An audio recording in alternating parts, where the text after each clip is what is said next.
What's up, degenerates? Mad Merrigan here for Cold Bear Sports. Right, lads, as we look ahead to what is the opening meet at Cheltenham, a very, very exciting time of the year. I'm joined by the man, Joe Value himself. How's things, Joe? Great, Paddy. I know how Neptune Cologne feels now trying to keep up with Denman and Kato Star, because that's what you and Mickey D are like. You're the Denman and the Kato Star of the tipping world lately. Yes, thanks for the kind words. I had the pleasure of sitting on Denman one time, a beast. Anyway, Mickey D, the bookie basher from out west, the man that leaves the bookies quaking in their boots with his 40-1 shots and any price you like. How's things, Mickey? All good here. Looking forward to a good weekend now. Let's hope. Let's hope we can cause a small little bit of hurt to them big wealthy firms, right? You know them big wealthy firms, the thief and robbing. Yeah, Mickey D. Hope you're ready to bash them. Joe Value, let's take the value. Right, lads, we'll move on to day one at Cheltenham. A lot of the spice is now taken out of this novice hurdle. It's a little pity that the Off Your Rocco horse is a non-runner. I'll come to you first, Joe Value. Is it Cam Pround was a very nice winner the last day in Chepstow. Obviously a very short price favourite. However, Gordon Elliott does have a runner here. Mars Harper, definitely an okay horse, but I think he'll have it all to do to trouble this fab. He probably would, yeah. Off Your Rocco probably would have given the favourite a good bit to think about. But this Mars Harper, he wouldn't be half the horse. I don't think that Off Your Rocco would be. And it looks a bit of a penalty kick for Cap Pround. The only little slight niggle is, he's probably a bit better on flat tracks. But these will hardly take him off the bridle, you wouldn't think. Mars Harper probably put up to him a bit, but you'd imagine the favourite will get it done. Mickey D, the bookie basher, 2-7. He's not one we'll be lumping on. No, I'd be skipping that fairly fast now. Moving on, he's 11 pounds superior in the ratings than the second one. So all signs are that he will win. Should take all the beating. I see Fergal O'Brien has a mare as well, all cleaned up. Definitely has it to do. And Bannock's Town Boy, trained by Richard Rowe, definitely, a lot to find. So, look, it looks straightforward for the favourite. However, this is jump racing and it can sometimes go a little astray. Right, we move on then to what is a tasty little novice chase with a couple of horses here, Joe Value, definitely with nice profiles. And you think whatever gets it done here tomorrow will be one of the leading novices. I think you'll be excited about the winner of this one. What do you think? Third time lucky, very strong at the head of the mark and into 7-4. You have the Nichols horse, Fidelio Valles, got bet the last day by the Tom Lacey horse, and Annie News, definitely an exciting horse. Buddy Rich coming over from Ireland as well. What are you thinking here, Joe? Third time lucky, very solid at the top of the bet. Yeah, no, I don't think there'll be much of a shake-up in the market for the Alca right now after this race, Paddy, to be honest with you. I'd say Willie Mullins has about 20 horses that'd be any one of these. No, but on that side of the water. Yeah, probably because they don't have half the class horses that we have.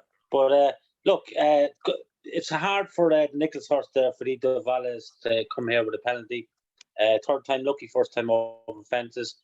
Annie News ran very well at Warwick. Buddy Rich is getting the hang of fences. Sorrentivo is outclassed.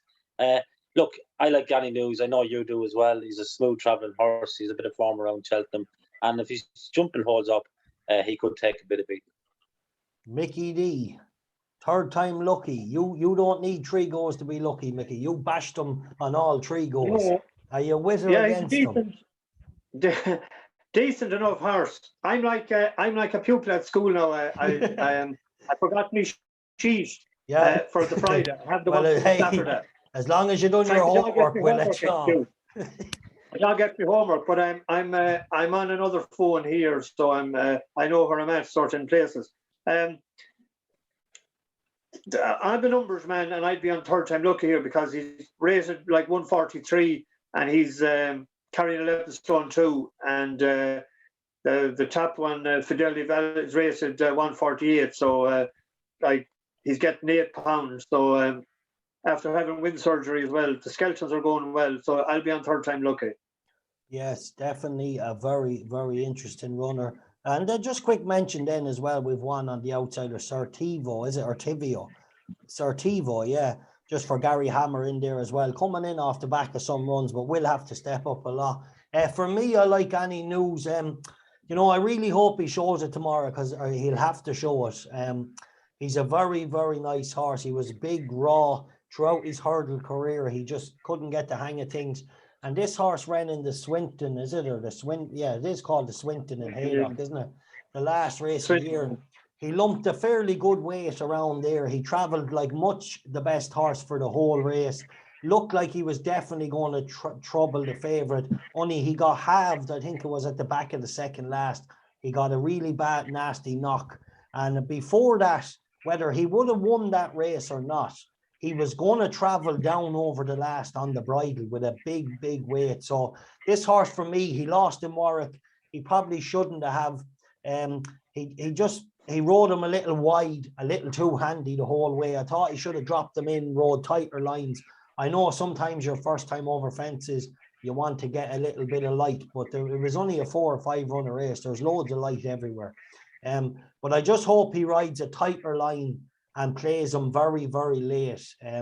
Now, I didn't like the way when he made the mistake in Warwick, he didn't get it done. I still thought he should have been good enough to get it done, but I'm going to give him the benefit of the doubt and say maybe he needed the run. He was a little wide the whole way and a little too forward too early. So let's hope Any News can prove that he is a very good horse and take care of this. This is an okay field. It's not a brilliant field, but I think if we could put these away in style, he'll definitely be a chaser to look forward to, because he looks every inch of it. Right, we'll move on swiftly. So, and I think myself and Joe value taking on Mickey D and his third time lucky with Any News. So we'll move on quickly, and this is an interesting novice hurdle. For me, I found it very hard to get a handle on it. I'll come to you there, Joe Value. I see John McConnell has got the favourite here. Bardenstown lad. Sean Bowen takes the ride here. Definitely some nice form, and ran well behind Tullybeg the last day in Navan. Yeah, I like the bottom horse here, David Pipes. Shurak Dulac, he won the Brian Advisory at Cheltenham last year. Now, I know obviously that's over fences and he's switching back now. He's still a novice over hurdles. Look, you don't know what he's going to stay at 3 mile. That's the problem. But the ground should be fine. And this race has been run on the old track, which is not as tested as the new track. So it gives him every chance of staying at 3 mile if he's going to. I thought he's a big enough price there at around 6 or 7 to 1. If he stays, lads, getting weight off the rest of them, he's the class angle in the race. Now, there is a few questions to answer, but I think like the price reflects that it's more than catered for. It is his first run of the season as well, of course, but definitely a classy enough horse in the context of this race. There's plenty of horses in here wouldn't be as good as him, and they have to concede a penalty to him. Definitely interesting. Mickey D, the bookie basher. Where does it lie here, Mickey? I was drawn to him all right, but he's coming back from running over fences, and it's an angle I don't particularly like at times. It's interesting, John McConnell sends over Bardenstown lad, because he won it last year with Streets of Doyen, and Streets of Doyen didn't seem to be as good at this stage of his the career as Bardenstown lad. He's really going really well. So I'd imagine that they're over on a mission here with a view to the Albert Bartlett next March. So I'll be following him. He's race fit, and I give him a good shout. Yes, definitely an interesting runner. Has some solid form in the book, and Tullybeg looks to be improving as well. I think he shows up there Saturday as well, Tullybeg. So it'll be interesting to see how he gets on. For me, I'm going to take a chance on, don't even ask me to pronounce it, we'll give it a go. Grace Voss Enki, or whatever it is.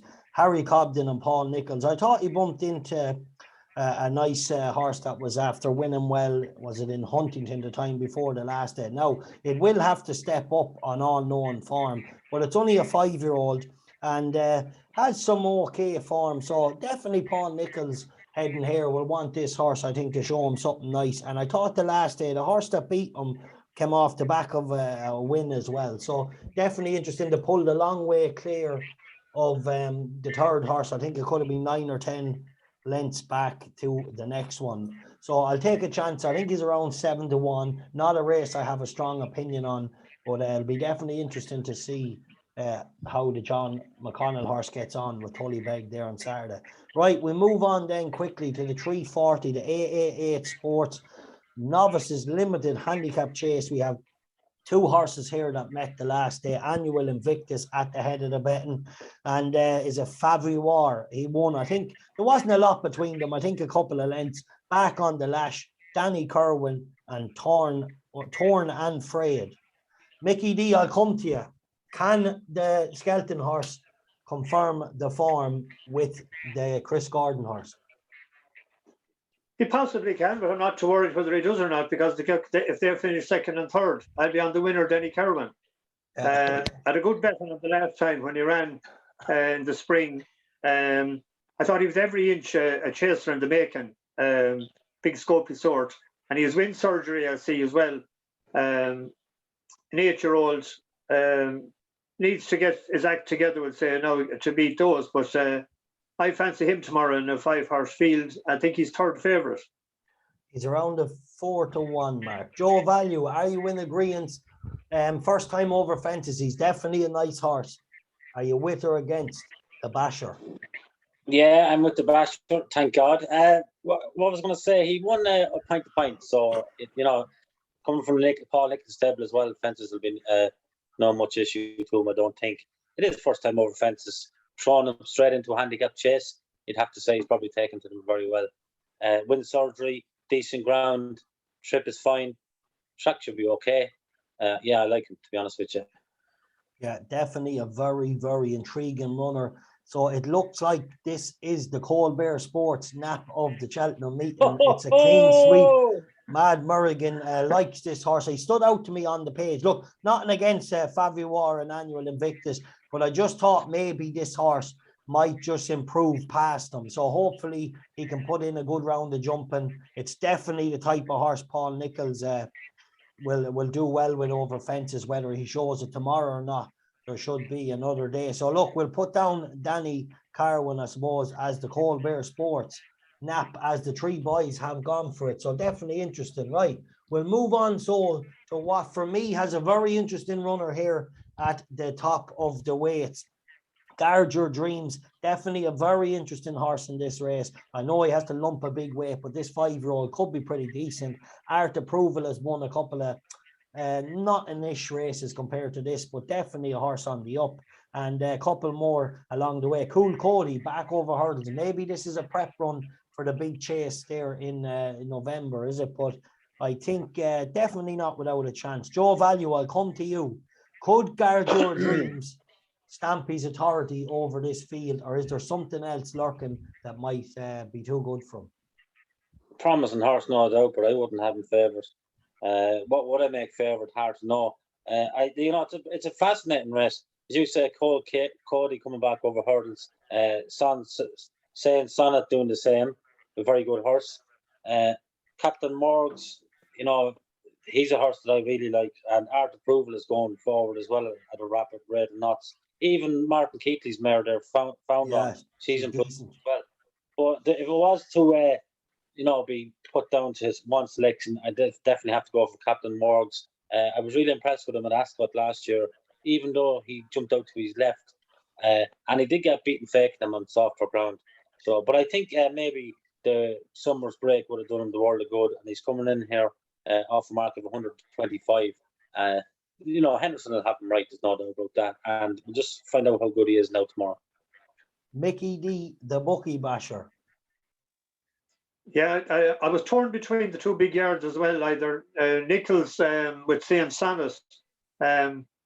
He seems to be a better hurler. He didn't seem to get his act to get the sort of over fence, I thought, and I thought that he'd have a right chance. Nichols always has them ready first time out, and the only one that was the one that Joe mentioned there was is as a 5-year-old like as well.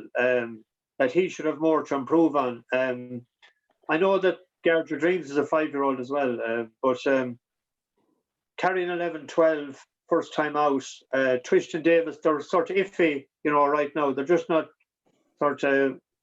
But and I had 2 or 3 winners the other day, though.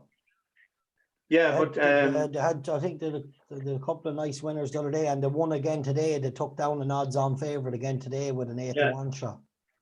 A few novices, but I was just saying with the you know what their target is. They could be just getting a run in here for later for it's 11-12. I just think he's a big weight first time out. I think that Stan Sonnet maybe might be fit for first time out at the top of the weights. Their target may be a race down the line in Cheltenham in the meeting in November or something like for Garger Dreams. But it's a tricky affair. Stan Sonnet maybe each way for me. Yeah, say Sonnet for the Paul Nichols camp and Harry Cobden. Look, Garger Dreams has a big weight, but I just get the feeling he's a decent horse. And I'm just going to stick with him for now. He's off a mark of 140, and I wouldn't be surprised at all if he's a better horse than 140. He's a young horse, and trust me, I don't know Nigel Twiston Davis that well, but I did meet them a few times when I used to live back around Cheltenham, and I can assure you they'd like to win at Cheltenham every day it's on, if it was on 7 days a week. So I'm sure he'll be coming here fit enough to run a really good race. Now, I know there's a lot of horses coming in that are improving and things, but the form is just so far below this horse's level. So I'm just going to stick with him for now anyway until he shows me otherwise. But I think off 140 he should be very competitive. Right, we're going to move on then to what is an amateur jockey's very interesting handicap chase over 3 Mile 1. Now, I do see there's an interesting jockey booking here. Derek O'Connor for Fergal O'Brien. It's the horse's first run for the stable. This horse was 10-1 yesterday evening. He's now 4-1 favourite. The future is bright for Christian Williams and is it Rob James, I think it is. Redford Road for Twiston Davis. Carnet this stage. Debenham Bank for the Keatleys after winning a couple with James King on board as well. I'll just come to you first, Joe Value. This horse is after attracting a lot of support at the head of the betting. It is an 11-year-old though.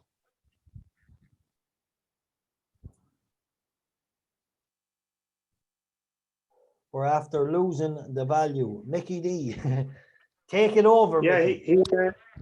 He hasn't run for 900 days. Like, was he on? It's a long time. But he must have been on a Mexican holiday. Jeez, I'll tell you something. He must be around the world in 80 days. How many times did you be around the world in 80 days? A long time. The money, I've seen that the money is coming from all right, and Derek O'Connor, so that is significant, without a doubt. But I was looking at, where are we here? Samuel Cohen is on a 12-year-old for Fergal O'Brien as well. He always rides, the jumps, the fences very well. But what do you call them? The O'Sullivans as well have won Kearney the Stage, and that is race fit. So I would probably have a few quid each way on that. It's only a 6-year-old, and it may have room for improvement in it. It's only raced 114, so I'd give that a chance. Yeah, definitely. Irish horse. Definitely an interesting horse. He's a horse I tipped up on the service the last day. He bolted in and looks progressive. It's a tricky enough race, but I'm going to stick with him. You have to stick with him. He's the type of horse where they were forcing the pace a little bit with him, and he was just making a few mistakes. So I hope they just, similar to the last day, give him a minute to warm up. And I think he's a much better horse the last day, just giving him that chance to warm into his race. So hopefully they do the same. It's wide open as far as lots of runners, but I think with a clean round of jump and Carnet de Stage, it should be bang there. It is interesting, the Fergal O'Brien horse, but I'll stick with the Carnet de Stage myself. Let we see, can we get Joe Value back soon? We'll move on, so Mickey, to the 525, the Foundation Development's maiden hurdle, and there is a very, very interesting horse here called Go Dante that heads the betting, tightening up all the time into 6-4. John Locke, top bandit for Elliott. Cardano, okay on the flat, coming out to decent rating, and definitely an interesting runner over hurdles. But for me, it's all about Go Dante here. What are you thinking, Mickey? Yeah, I didn't know there was America. I didn't see any America. I wasn't looking at it today. But Go Dante, he won. He was very impressive when he won in last March, wasn't it, in Wincanton, and it was in a good fast time. That the ground sort of similar to tomorrow. So I say that he'll be very hard beaten. Yes. Out of KF Tara. So Ollie Murphy, Aidan Coleman. Yeah, that'll do for me. Definitely a very, very interesting horse. I'm just waiting to see, lads, can we get back Mr. Joe Value? Hopefully we can. And the man is back, Mr. Joe Value. Right, lads, before we move on to Cheltenham Saturday's card, let's just have a quick mention. The Cold Bear Sports is heading to Galway Saturday. Mickey D, Joe Value, and myself. So, lads, I hope you're excited. Are you ready for it, Mickey? Yeah, well, not ready yet, no, but I had my my red dress, the crimping while I took it out, and I sent it to the dry cleaners the other day, so I was thinking I might wear that. So, over some catch with, what colour are you wearing? I'll be wearing green, the colour of money that will be taken Green. from the bookies. As long as, you know. So, there was a bit of the colour don't clash. There was a bit of a problem when I was booking the tickets. I said Mickey D, Joe V, and Mad M, and she says to tell Mickey D now if he's winning all that he does be winning down here, he's not to be rubbing it in the bookies' faces. Yeah, I told her no, that's no problem. He'll be on his best behaviour, but just tell them to go to the credit union and load up the satchel. Yes. And I'll probably dress up for the day, and probably that they'll see me coming. And I haven't the hat picked out yet now, but you never know. I might wear one. It's going all out. No, well, listen, Mickey, you'll be looking well, and hopefully we might get a winner or two. Listen, if anyone's in Galway Saturday, come up, say hello, hang out, come and we might try and pick out an old winner on the card. And yeah, I don't know, come up, maybe if we're there, we might have an old drink. Try and find that one bit of value on the card. Joe Value, is there anything sticking out there? Yeah, I haven't had a chance to go through the card yet. Didn't even look at it yet. Right, well, then it looks like the bookies. It looks like the bookies will be taking our money. we want to. I'm far too busy trying to get this Cheltenham sorted. We'll get in the study, right, lads? So that's it. We'll be in Galway races. And we'll say as well, if you're bringing the 2 wheelbarrows, the hotel, you can't park them in the hotel overnight. So I have a friend only 50 yards from the hotel on Saturday night, so you can park the 2 wheelbarrows there overnight at no charge. Right, and he'll just take the type of maintenance wheelbarrow controller. That'll do. We'll tell him if he touches that and that's in it, we'll cut his fingers off. Oh no, he's an honest man. Right, so that's it. Galway races Saturday, lads. If you're there, come and say hello. If you follow Cold Bear Sports, and yeah, we'll try and find a winner. Right, let's move on. So, lads, fairly rapid, and we'll have a look at the Saturday's racing in Cheltenham. And then when we finish this, lads, we'll have a quick look at the big race in Doncaster. Some very interesting 2-year-olds running with, I think, there's a Luxembourg heading the betting. Right, the 145 on Saturday in Cheltenham brings a very, very interesting conditional jockeys handicap hurdle. This horse of Paul Nichols that heads the betting was very, very impressive in Kempton. And I think he beat a horse of, was it Dr. Newlands, and he beat him really well. So definitely interesting. He's 9-4. You have then a couple of Fergal O'Brien pair. A horse that was interesting enough for me was Byzanti Empire. Definitely a horse that's improving. Samba Dancer. Where does it lie here, Joe Value? Could this Nichols horse be a cut above this field? He absolutely could be, but I'm not touching him at that price. He's so inexperienced. You have to mention 2 Fergal O'Brien horses there, and I fancy the other one, Timberman. He's back on good ground. I know now Liam Harrison picked Samba Dancer and all that. That's fair enough. But I just like this Timberman. I think there's a big run in him. He was very highly rated when Nicky Henderson had him.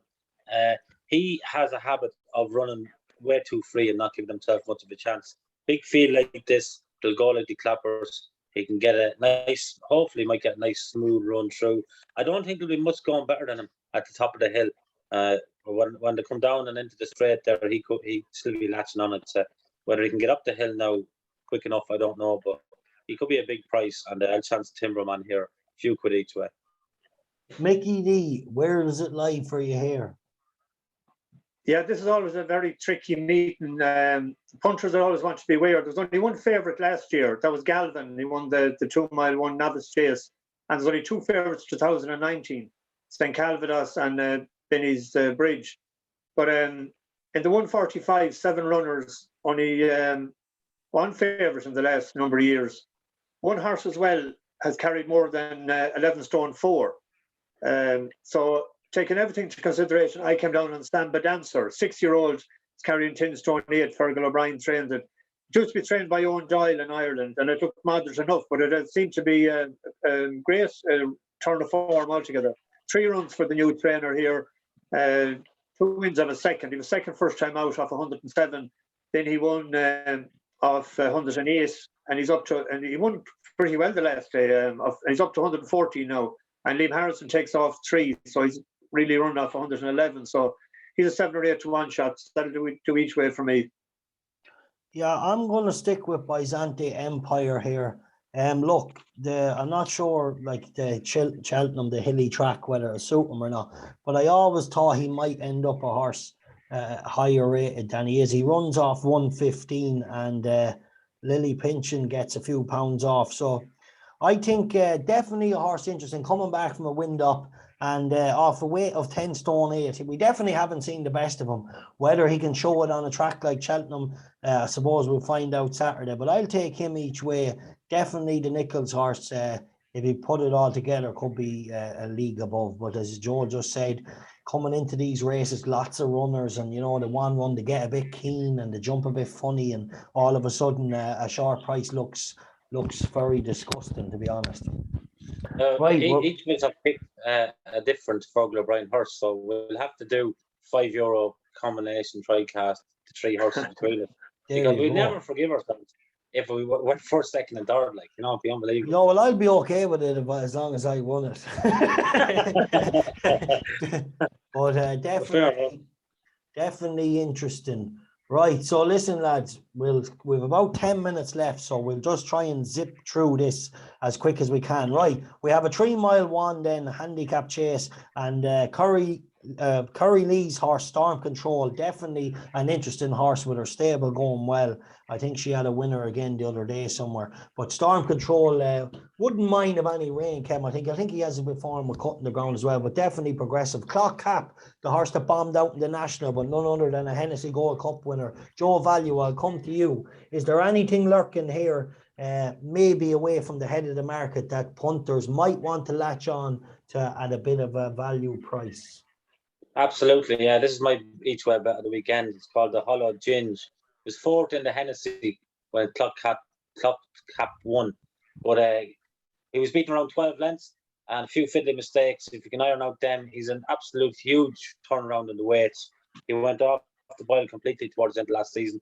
He's coming back now, a fresh horse. Sam Twiston Davis for Nigel Twiston Davis. I don't even know what price he is. He could be around 20 to 1.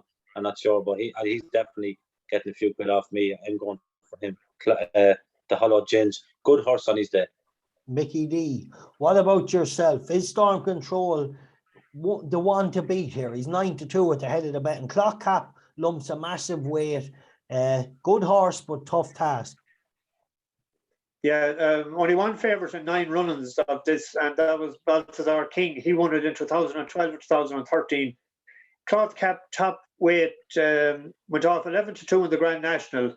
Hasn't been seen since. He's raised 156, carrying a big weight, so it's a huge ask. And he's a 9-year-old. You'd imagine that where they'll be going to with him next year will be the Grand National again. A classy horse always wins this. Froden won it last year, and the Conditional won it the year before, and the Conditional went on to win in Cheltenham then the following year. I was looking at Jersey Bean for Oliver Sherwood. It won in Cheltenham in April off 133. It's only up £4. The trainer is going all right. Out of his last 7 runners, he had a winner on 3 places. And only an 8-year-old. So I'll be having a few quid each way on that. Jersey Bean for me. Right, well, I'm going to stick with a horse trained by Shawnee Curran. This horse has done nothing but absolutely improve. It's a Dominique Delisle or Desile or however you pronounce it. David Bass on board. Now, he's been going up the handicap, but he's been progressing as fast as he's been going up. But he has won over the track. He's definitely an interesting runner. And for me, he could improve again this year, albeit he did have a brilliant season last year. But let's hope... he can do it again and progress. Now, he'll have to progress to trouble some of these, but I think he's good enough. Right, let's move on then to the 255. An interesting race here, a hurdle race. We have the return of Tritonic. Now, this is he's to lose. Stephanie Causeway is there as well. She's strong enough in the market, but the Skeltons tend to be very confident, when they run these horses, so I can see why a lot of money would come. But she's an interesting mare. Joe Value. A quick word on these races, boys. I'll come to you first, Joe. She's not a mare for start. It's a gelding. Oh, the gelding. Sorry. he Stephanie can be a bit free, to be honest with you. And I don't know whether Cheltenham will suit them all together. He reminds you a bit of that really tearaway horse that they had. Good horse they had there. Yeah, All Mankind. Yeah, exactly. But I look, Tritonic is definitely the one to beat. But this, I like to move it, is a really good horse. He spends a bit too much time up in the air over his hurdles, but when he learns to jump hurdles properly, lads, this boy is a fair engine. But no better race for me. I'll look on and try and learn a bit. Say, Mickey D, what about yourself? I thought it was a good bet in this race, actually, now, even though there's only 4 of them. Stephanie Causeway was rated 81 on the flat when he was at Michael Bell. The first time it ran, actually, over hurdles, it was 5th to Tritonic, but the ground was soft. Now, since then, it has ran 4 times, won 4 times. 14 lengths, 2.5 lengths, 15 lengths, and 19 lengths. 3 of those was on good ground, 1 was on good soft. Tritonic is rated 142, Stephanie Causeway is rated 137. That's a £5 difference, but he gets £8. So £3 swing for him.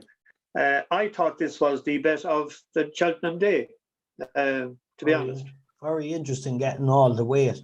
Yeah, look, it's Tritonic's to lose. He's definitely a nice horse and he'll take the beating. But it is interesting the amount of support behind this getting the weight. So maybe just getting the weight and unbeaten, I think, over hurdles, is it? Or did it lose lost the first day? It lost the first 2 Tritonic, but it's over soft ground. He's 4 for 5 over hurdles. Right. He's learning his trade. But Tritonic as well was seen, it wasn't that great. It ran in Royal Ascot in the long flat race, and it was heavy ground and I should have suited. But he's a fair hurdler though. I agree. One good run last year in Kimpton, wasn't it? And but he looked the business. I wouldn't mind the horse getting it wrong in the Triumph at Cheltenham. But right, listen, we'll move on so swiftly because, lads, now I need a quick word. We won't have time to finish off if we don't. So really, really wrap it here. Right, the 330 is an interesting race, a handicap chase. Sky Pirate heads the betting before midnight. Finally got his act together. Won a bumper, then won a chase. Joe Value, I'll come to you first. I like Vida Rev here. First time out of the season, he runs well fresh. He's got loads of classy form from back the way, and he has a big run in him, and conditions are suiting, so he'll do me at a big price each way. Mickey D. I have to stick with Sky Pirate. He was 3 out of 4 over 2 miles, and I won on him it is 3 times, and I won out him in Cheltenham as well, so I'm going to stick with him. I have to stick with him. Loyal. He's a very, very good horse. He'll take some beating. Before midnight got his act together the last time. Definitely an interesting runner too. It took him a while, but for me, it's all about Sky Pirate. I took a good touch off the bookies when Tom Scudamore, that when they eventually dropped him back to 2 mile and took him to Cheltenham, he was a handicap good thing that day. And I took advantage. I think he was around 7-1 or 13-2 at one stage, and really an impressive winner on the day. Right, let's move on swiftly. So this is an interesting race. We have a handicap, the 405. This is over 3 miles, a handicap hurdle. Tullybeg, bang in form, Joe Value. Heads the market. Panic Attack promised to be pretty good one time back. Second run from a wind up in second there. Yeah, no, I like this push to tempo, trained by Robert Stevens, who's a very underrated trainer, to be honest with you. He used to train that Modus before JP bought him and brought him to Paul Nichols. But this push to tempo won off a big weight last time out. He's a really strong travelling type, loads of experience, and there's a big each way price there, and I like him. Go ahead, Mickey D. A quick word there on something. Panic Attack won a bumper first time out in market racing. It was a listed bumper when with Willie Mullins, January 2020. It was 10th in the Fairly Hollow bumper in Cheltenham. Won a maiden hurl this time last year in Utah. It's only a 5-year-old. It was second in the entry in the maiden hurl in May. It runs well fresh. It's an each way shot to me. I had written down. Definitely interesting. I'm going to take a chance here on as a born Patriot, Kevin Sexton over for Peter Fatty. Now, look, it has to improve, but it's lightly raced. And, I like the profile. I think they're not bringing it here for nothing. Connections had a good time in England last year. And I just think this horse, although he has to step up, we might see a better performance over here. So definitely interesting and one to keep on side, I think. Right, lads, I think this is the last race we'll be covering, the 440, and we'll leave out the 515. We have a minute. Right, I'll come to you there, Joe Value, very quick. Does he know a good winner the last day? In fairness, always looked decent enough. The wheels fell off a small bit, but bounced right back to form with a really good win. Does he know? I don't know, to be honest with you. It's a very good race. I'll be watching on, trying to learn a bit. Joe Val or Mickey D.